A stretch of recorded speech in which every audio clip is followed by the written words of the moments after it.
The views and opinions expressed on this program are not necessarily those of this station, JVC Broadcasting Management, or its sponsors. In 1887, the first law establishing the CPA designation was enacted. Hi, I'm Scott Cheslowitz, CPA and partner of the firm Rothenberg and Peters. For decades, our firm has represented individuals, corporations, partnerships, as well as estates and trusts successfully through the maze of the ever-changing tax laws. Please contact us at rothenbergpeters.com. That's rothenbergpeters.com, or call 516-773-3200. The tax return should be the culmination of proper tax planning from the previous year. In 1887, I do not think CPAs could have predicted the complexity of tax laws today. Tax planning is the first step to a well-prepared tax scenario. Please feel free to contact us for a comprehensive tax review. Visit rothenbergpeters.com. That's rothenbergpeters.com, or call 516-773-3200 for an immediate appointment.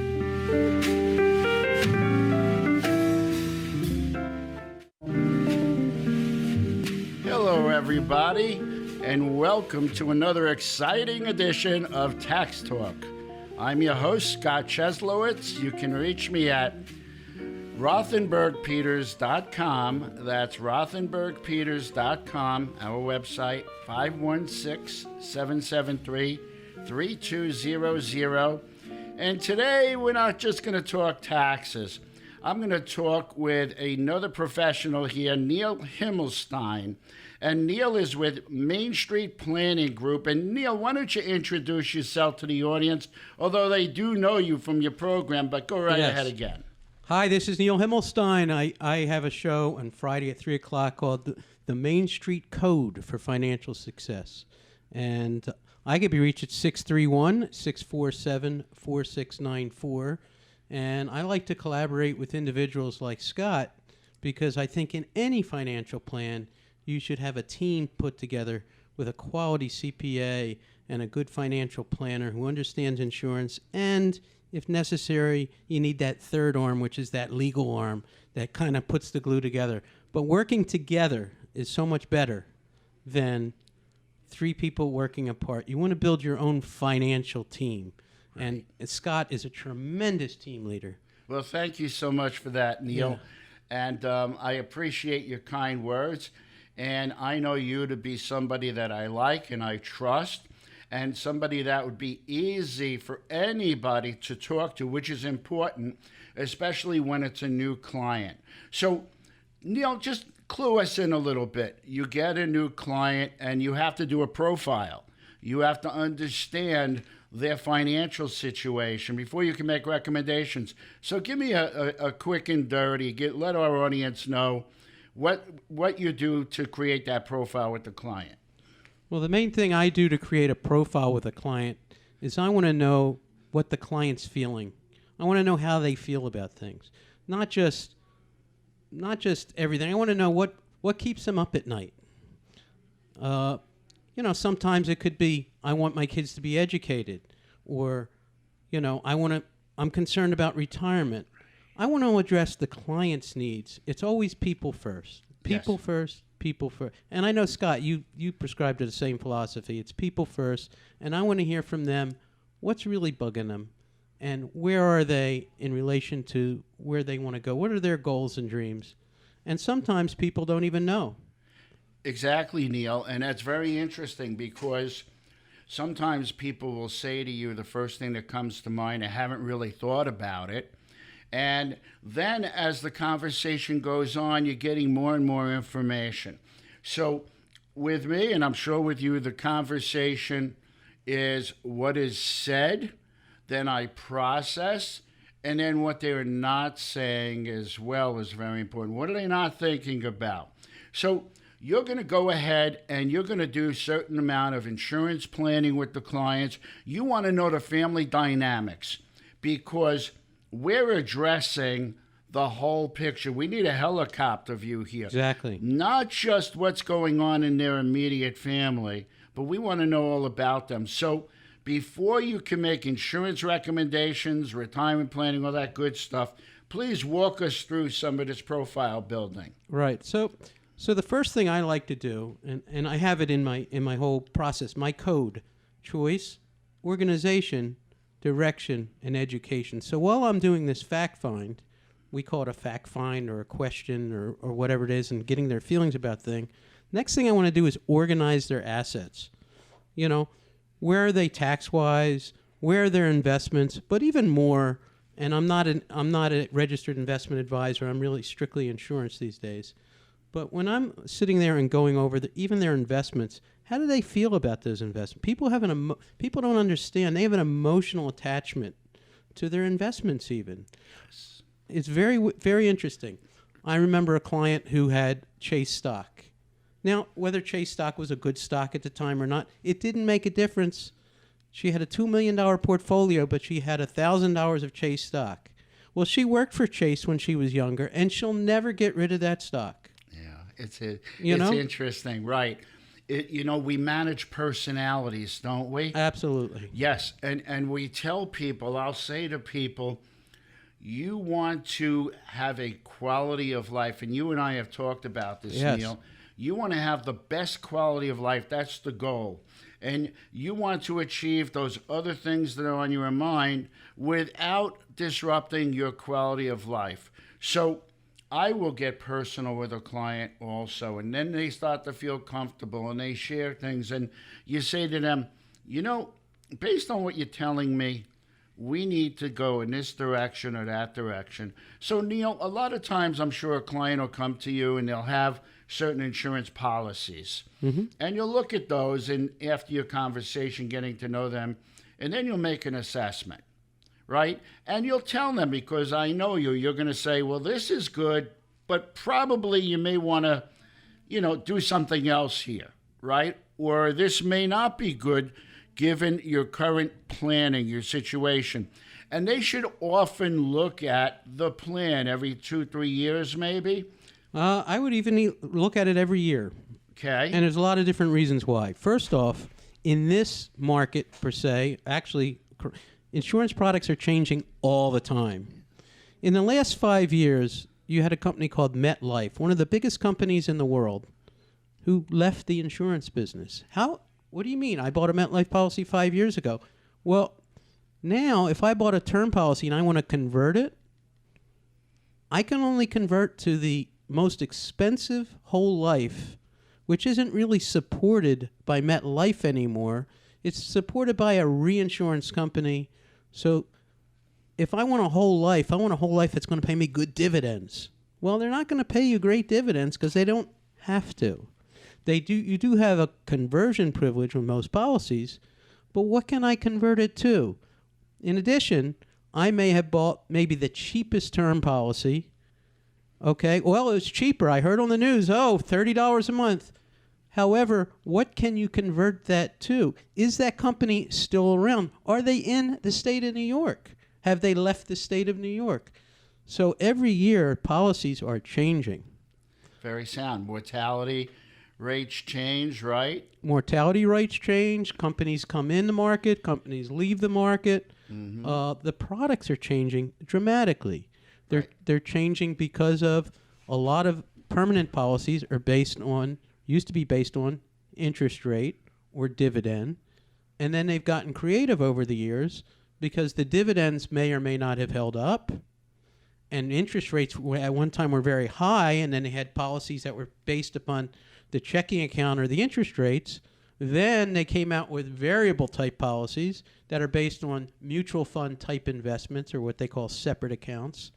Then they came out with indexed universal products, which are based on tracking an index like the S&P, which would have a floor of 0 and wouldn't have quite the volatility of a variable, but would still give you the upside potential if the market did well. You see, this is why we need people like Neil, because I stay out of other people's lanes, Neil. I do not know all the things you just mentioned. I know what I need to do in my discipline, which is tax law and business planning and good things like that. I defer to smart people like Neil.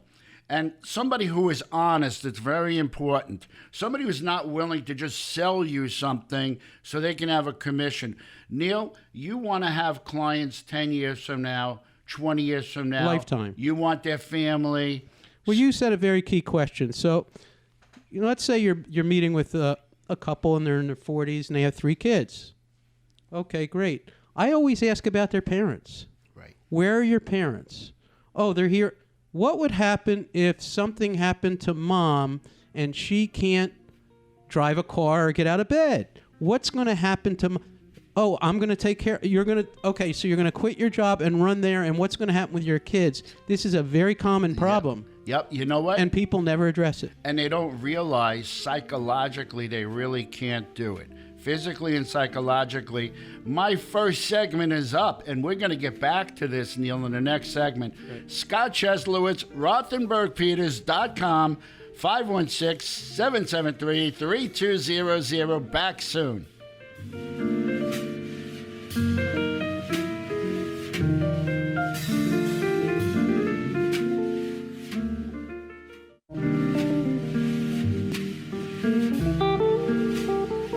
Hello, everybody.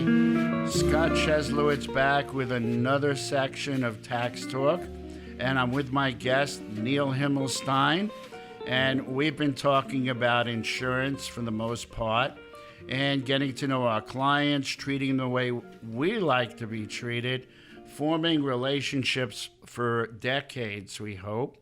And you can reach me at I'm sorry, I was going to do my email, but you can find everything out about me on RothenbergPeters.com, RothenbergPeters.com, 516-773-3200.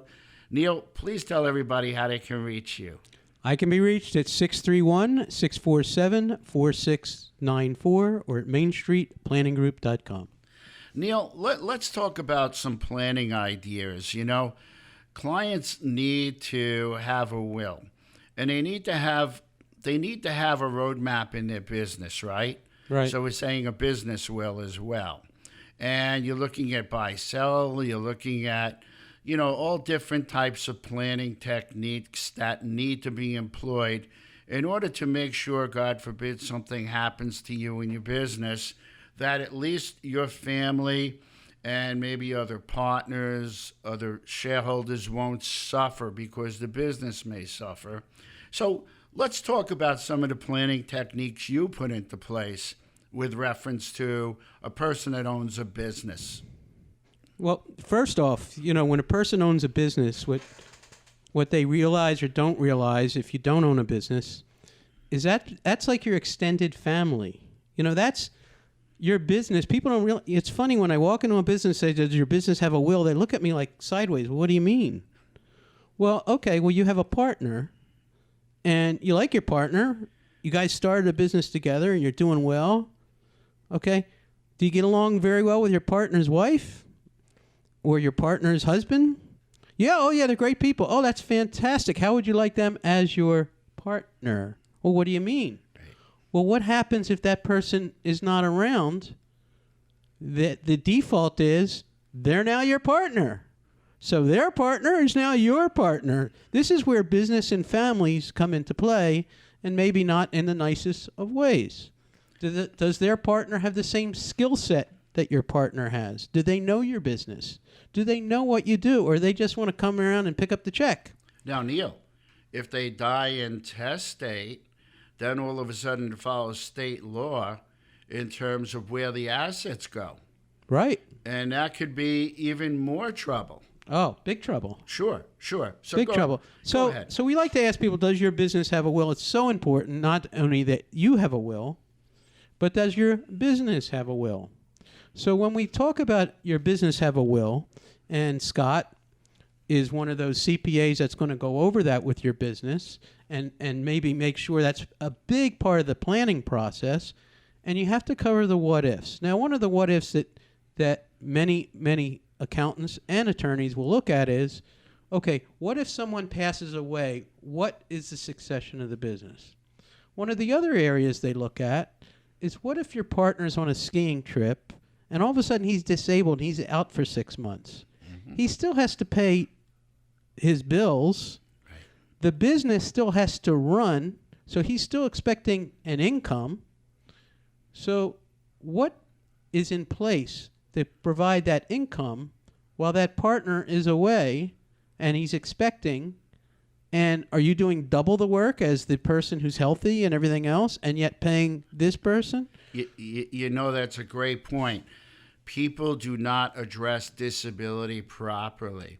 Correct. You know, the bottom line is that, and I pull my hair out, whatever's left of it, trying to get people to buy long-term disability insurance and buy it on their own. Right. Because this way, whatever benefits won't be taxable, opposed to the business buying it, and then whatever benefits they get would be taxable. So it's very important also, what's the demarcation line for how long somebody should be out before the buy-sell kicks in? And it's huge. You need to think about these things. But go ahead, Neil, continue. Right. So there are specific disability policies for buyout purposes other than your own personal long-term disability insurance. So it's a very specific policy, and everyone talks about it when they put these agreements together. I'd say 1 out of maybe 50 businesses actually purchase an actual policy that will pay for a buyout if someone becomes disabled. I think it's so important. And there's also business overhead disability.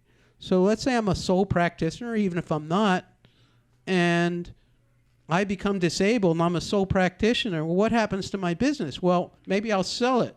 Well, when's the worst time to sell anything, Scott? Yeah, the worst time to sell everything is when you're down. When you have to. When you have to, absolutely. You always want to deal from strength, Correct. Not weakness. I'm asking the questions here, by the way. All right, I'm sorry. And anyway, this is all great advice for everybody. And you know what? You've got to have 20 eyes on the road so you don't have an accident. But it's the same thing in business. What am I not thinking of? And that's why you need to have quality, knowledgeable professionals like Neil Himmelstein. Neil, how could they reach you? 631-647-4694. And why you need quality CPA that's looking after your benefit, not just doing a tax return. That's why you need to reach out to Scott. Thank you, Neil. And I tell people you need to buy advisory services. When you hear me say buy, right away you think I'm reaching in your pocket trying to extract your money.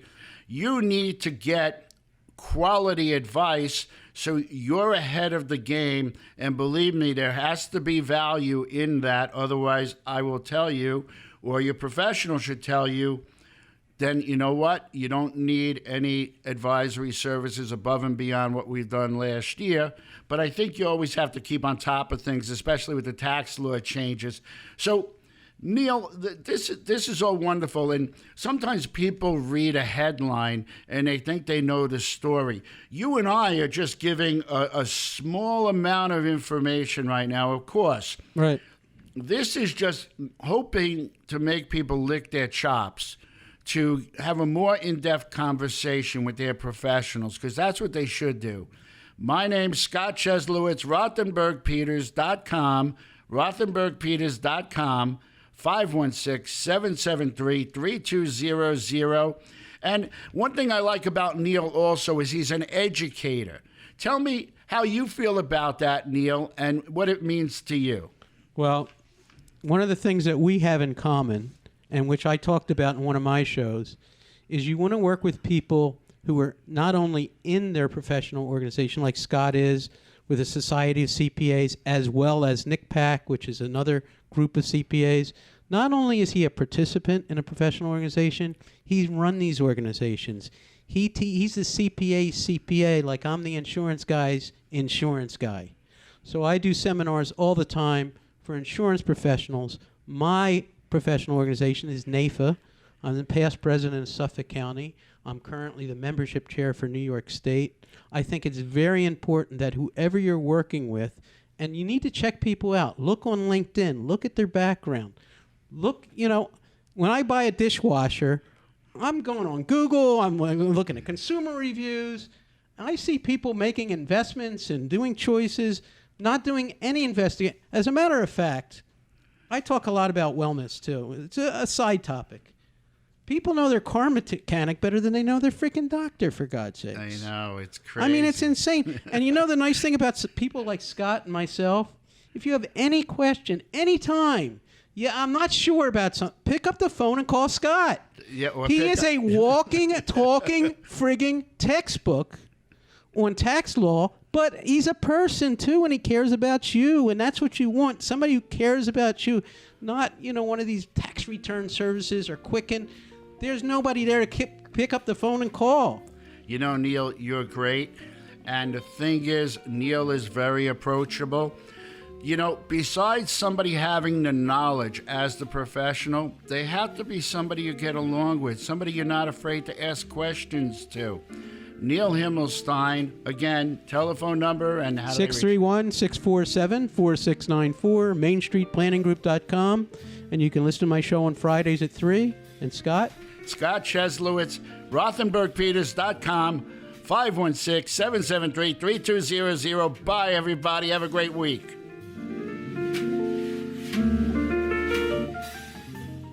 The views and opinions expressed on this program are not necessarily those of this station, JVC Broadcasting Management, or its sponsors.